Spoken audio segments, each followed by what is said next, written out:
What's up, everyone? Welcome back to the channel and welcome to my review of WrestleMania 29. So, as I said in my video or my WrestleMania 27 review, I said from my memory, this WrestleMania is kind of underrated.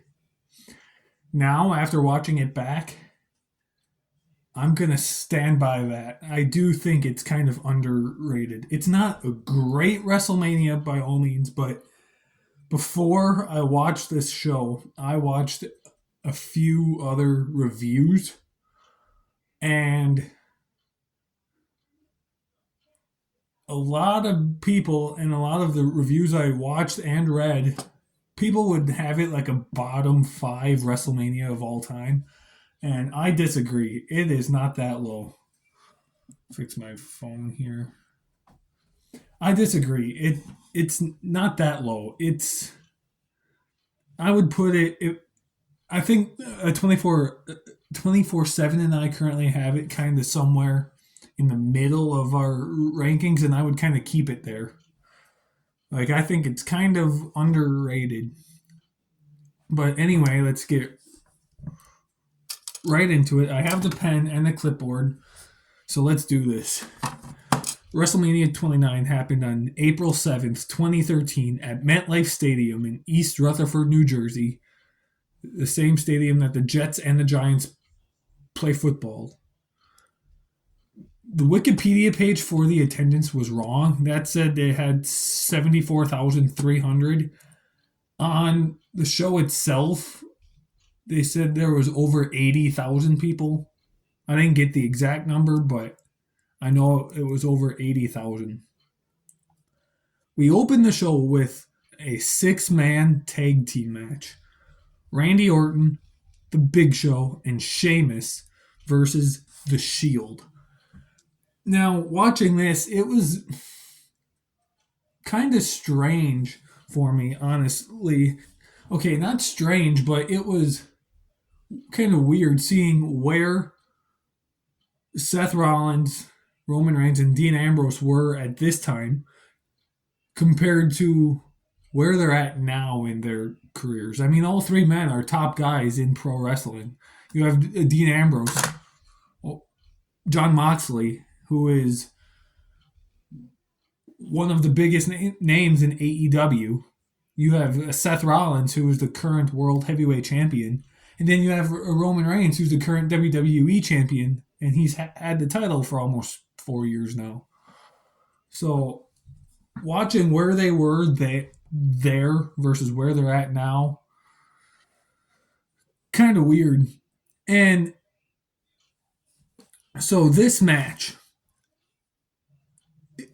it was a pretty decent opener. It's not great, but I liked it. There were some good moves, some back and forth action. Throughout the match, Randy Orton and Sheamus were basically ignoring Big Show. Like, Big Show would want to make a tag, and Orton would just tag Sheamus. Sheamus would tag Orton, or they would tag themselves in. They wouldn't be able, or they wouldn't tag in Big Show. And so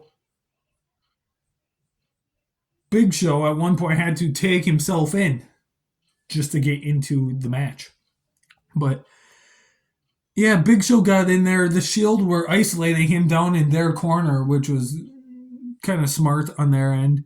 But yeah, some good stuff. The Shield was going to go for a triple power bomb on Sheamus, and Big Show came in and speared all three men. And then at the end, Seth Rollins was going to go for some springboard move. And then Randy Orton, RKO, out of nowhere. It was awesome.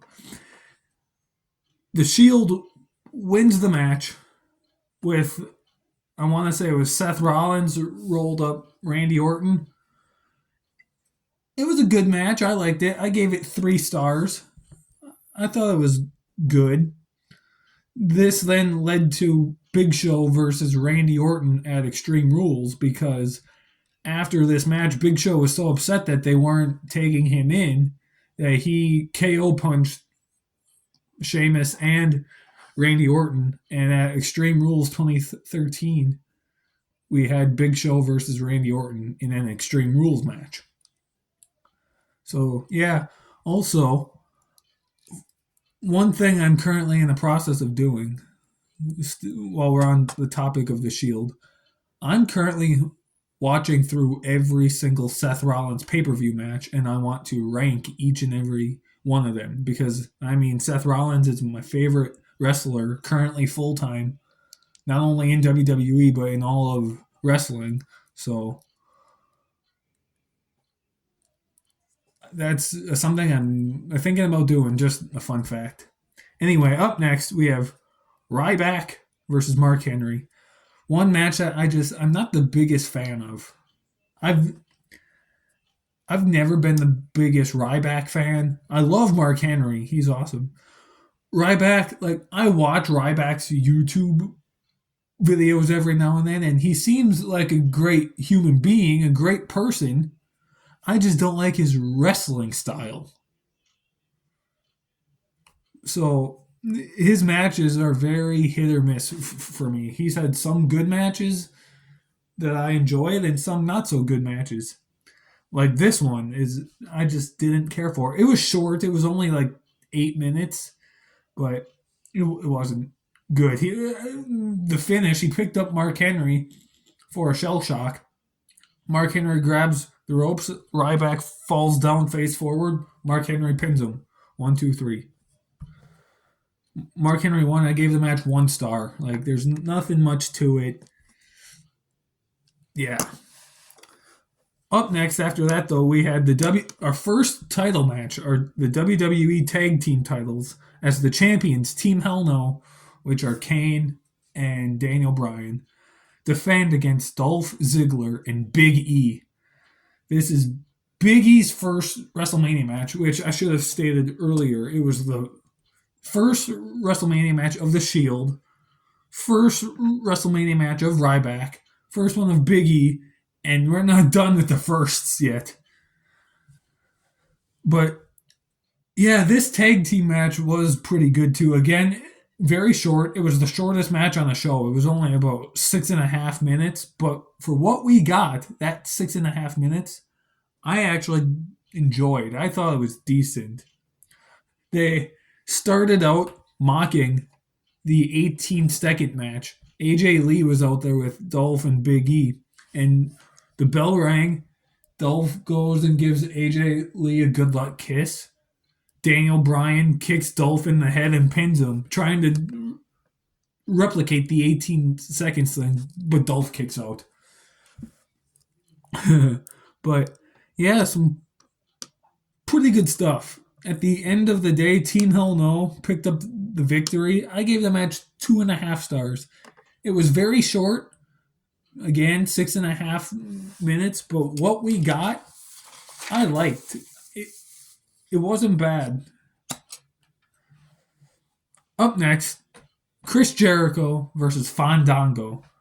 Fandango's first WrestleMania. You see the pattern here? A lot of firsts. So, fun fact about this match, Chris Jericho actually originally didn't want to do this match. He felt like at the time, so he didn't have a problem with putting people over and losing. He felt like at the time he was at a point in his career where if he put someone over, he wanted to put over a big name guy, someone who was a bigger name on the card, someone who is a rising star, main event type person, and he was thinking Ryback. But when Vince proposed him the idea of wrestling Fandango, he hated it. He didn't want to do that match. And he called up The Undertaker, kind of venting about it. And Undertaker was like, just do it. Why not? And then eventually Chris Jericho had a change of heart and he actually said, okay, I will do it. And he was actually okay with it after a while. And so this was very early on too, because it's Fandango's first match. Summer Rae wasn't even with him. They had some other lady there. And so there was that. Um, Jericho, so this was 11 years ago. Chris Jericho was in his mid 40s at that time, I think. No, early 40s. He's like 53 now, I guess. So he had to be like 42 here. So early 40s, and he's doing cross bodies in the ring, out of the ring, flying around like he did back in the mid 90s. So it's awesome to see Jericho when he says he's the GOAT. He's definitely one of them for sure. Gotta be. Like, Jericho is amazing. But this match was awesome. Fandango hit a leg drop, his top rope diving one at one point, and Chris Jericho kicked out. And I was just like, that's Fandango's finisher. It's his debut match on the main roster, and you kick out of his finisher already? You're his first ever opponent on the main roster, and you kick out of his finisher the first time he hits it in a match. I don't know why, but for some reason I was confused by that. But then they keep fighting. Fandango goes for another diving leg drop, but Chris Jericho rolls out of the way. Chris Jericho then goes for a lion salt. He missed it because Fandango either put up his knees or he was too close. And then he attempts a Walls of Jericho, but Fandango rolls up Chris Jericho from the Walls of Jericho. 1, 2, 3, match over. Fandango wins the match. I gave it 2 stars. It was okay. Not the best WrestleMania match. Not the worst. Just, eh. Again, Chris Jericho is amazing. And I feel like if Jericho was actually going to fight Ryback, like if that actually happened, I'm not sure how I would feel about that because, as I stated earlier, I'm not the biggest fan of Ryback's in ring work, his performance. And so I love Jericho, and I do like Fandango. Like, I liked him later on in his career, like the whole Breezango when he was teaming with Tyler Breeze. I loved that. But I couldn't think of a better opponent at this time for Jericho. Yeah, he kind of mentioned he wouldn't have minded facing Ryback, but like, I don't know how well that would have went. Though this match wasn't great, I'm not sure who else Jericho could have fought that would have made sense. Anyway, moving on to the World Heavyweight Championship match, where we have the champion, Alberto Del Rio, defending against Jack Swagger. This match came to be because Jack Swagger won an Elimination Chamber match. So, rewind a bit. John Cena wins the Royal Rumble. The Rock wins the WWE title from CM Punk at the Royal Rumble. John Cena chose to face The Rock at WrestleMania. So that means Alberto Del Rio needed an opponent. And so at the Elimination Chamber pay-per-view, they had an Elimination Chamber match where the winner would face Alberto Del Rio for the World Heavyweight title at WrestleMania. Jack Swagger won that match for some reason.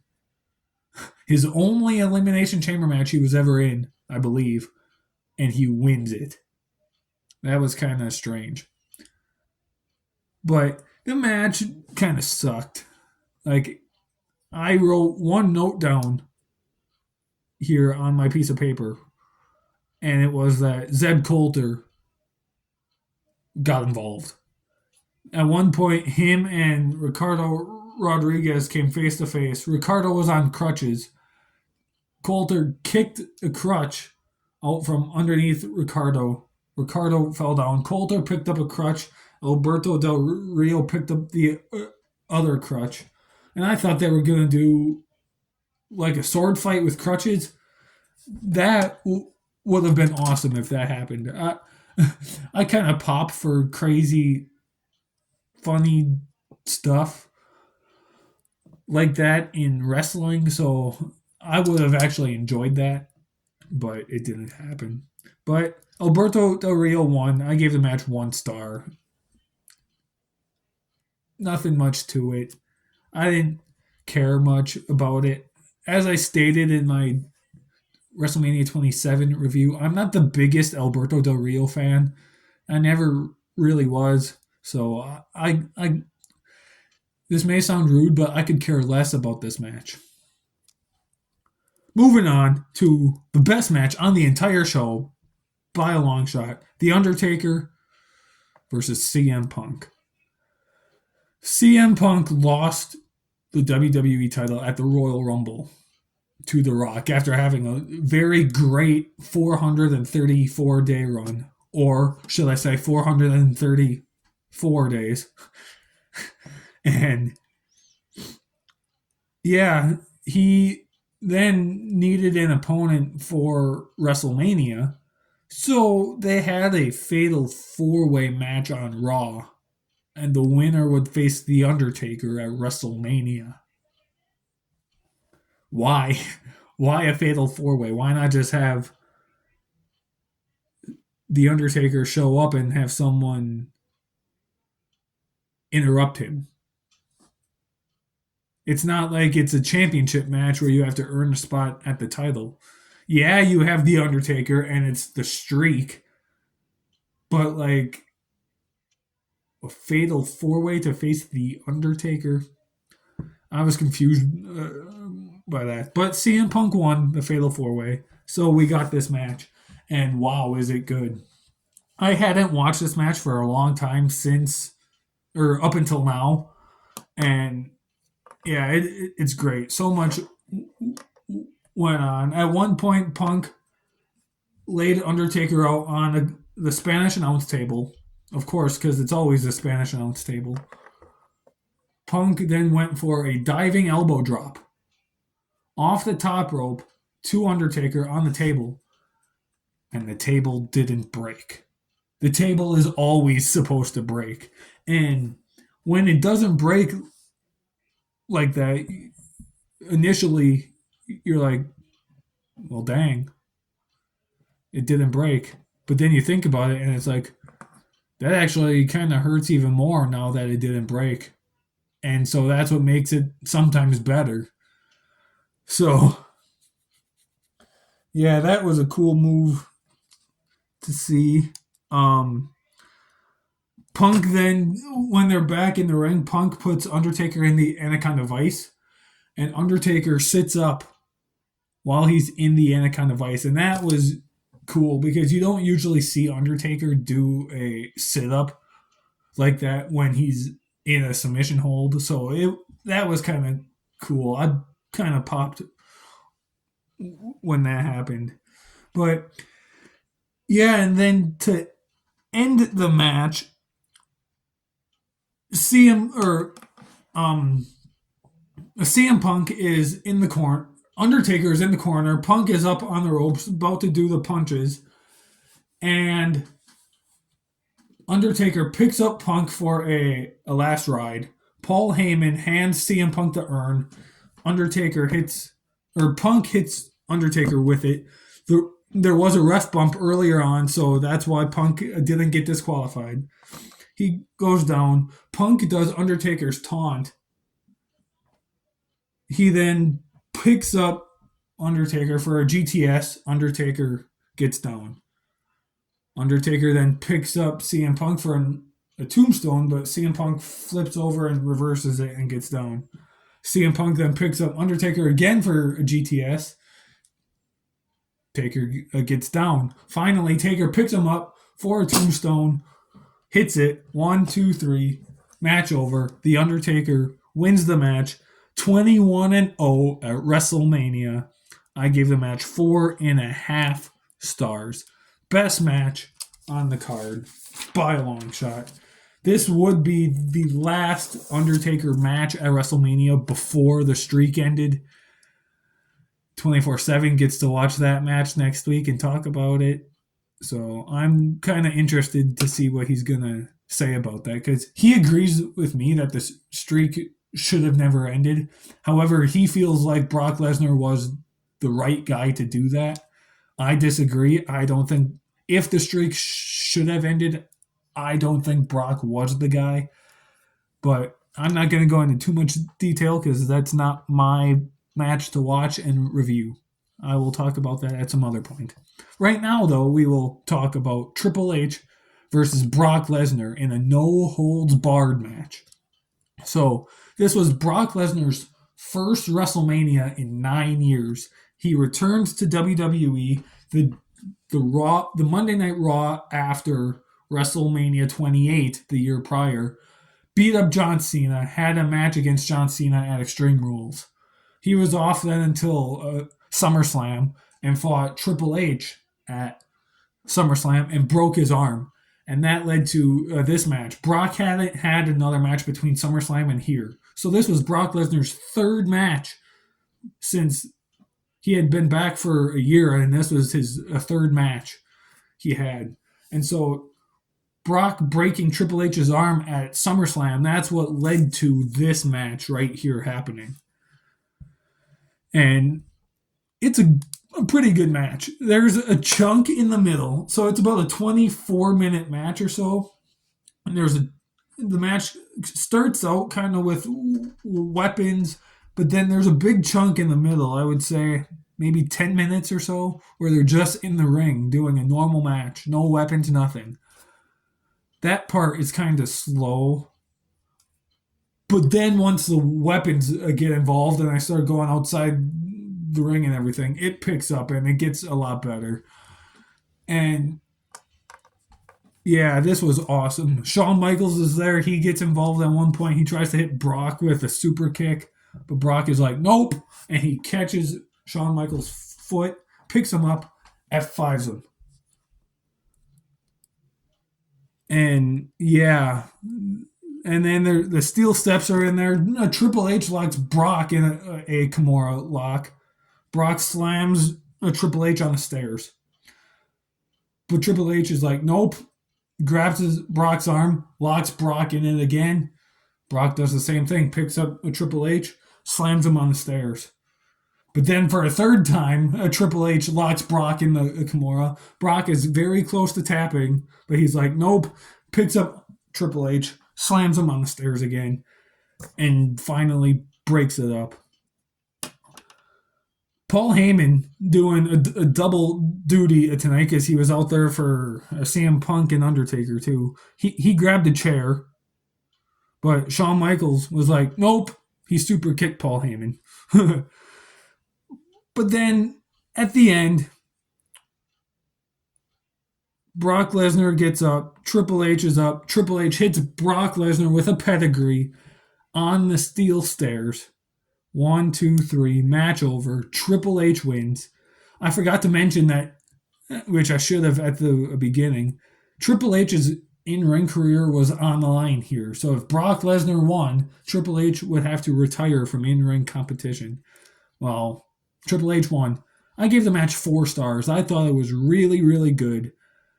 There was that slow part in there, but what happened before and after that slow part made up for that. So, yeah, I gave it 4 stars. I liked it.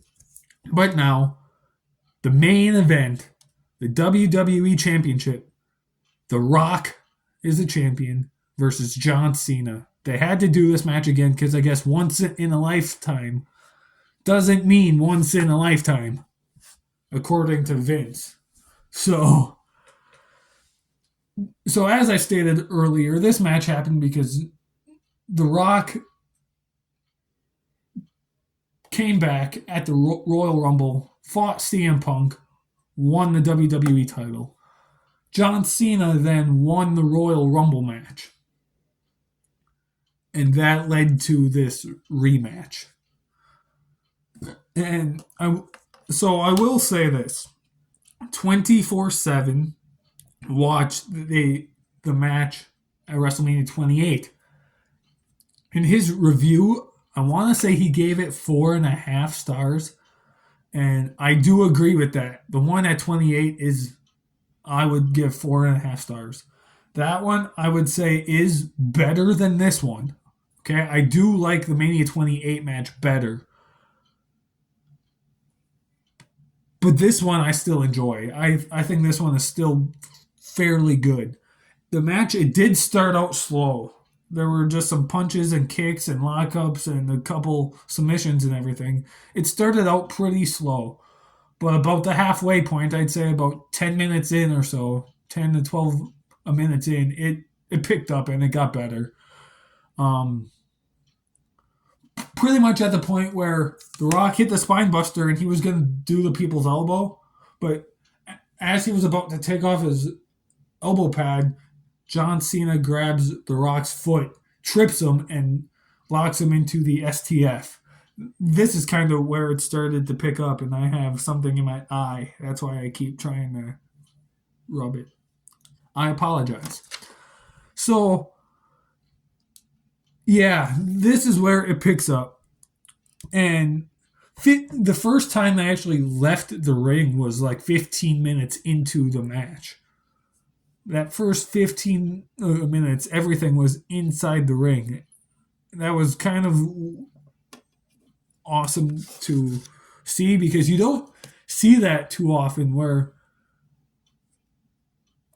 an entire match is in the ring. They don't leave and go to the floor. They stand on the apron, but they don't leave the ring and go to the floor. The rare occasion that does happen, I actually kind of enjoy that because you don't see it too often. So the first 15 minutes or so, roughly, of this match was just in the ring. So many finisher attempts. So many. It was nuts. At one point, John Cena tried to do the people's elbow again. He took off his armband, threw it in the crowd. He did the whole thing. Went to these ropes, went to those ropes, but he held on. And when The Rock got up, he's like, "No, not this time. I learned my lesson," and kind of psyched him out. And John Cena hit the attitude adjustment, pins The Rock.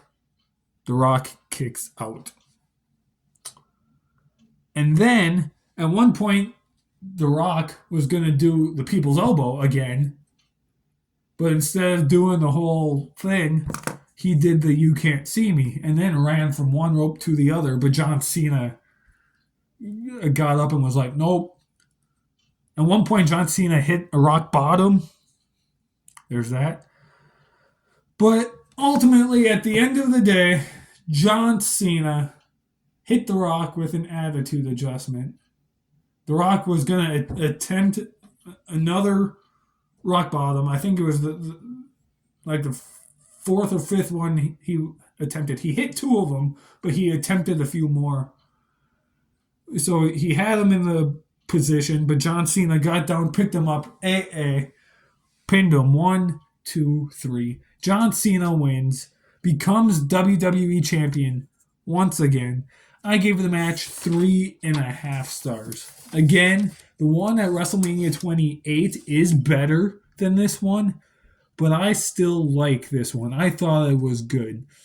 You did have that slow part in the beginning, the first like 10 minutes or so, 10 to 12. It was kind of slow, but it picked up and got better. I give it 3.5 stars. But yeah, guys, that's it. That was my review of WrestleMania 29. I hope you enjoyed it. This was actually my second time filming this review. So I'm filming this Tuesday morning. I filmed this yesterday, and it was almost 45 minutes. And I watched it back, and I was unhappy with it because I kept pausing and hearing things and getting distracted, and that's why it was so long. So I'm like, F that. I'm not posting that. I'm going to refilm it, make it better, and post this one. And so that's what I did. It's Tuesday morning. I have today off of work. I work at an elementary school and we have a bad snowstorm. So it's a snow day and I have nothing to do. So I thought, why not? I'm going to film this again. So yeah, guys, that was my review of WrestleMania 29. Next week, you guys have 24/7 again with WrestleMania 30, which we got 29 of these things done already. That's nuts. There's only about 10 or 11 left. So, yeah, we're on the home stretch. In 2 weeks, though, next time you see me, we get WrestleMania 31, which is my personal favorite WrestleMania of all time. And so I am very, very excited to be able to watch that WrestleMania again. It's been quite a while since I've watched that pay-per-view full in its entirety. I watched a couple of matches over the past year, but not the full show.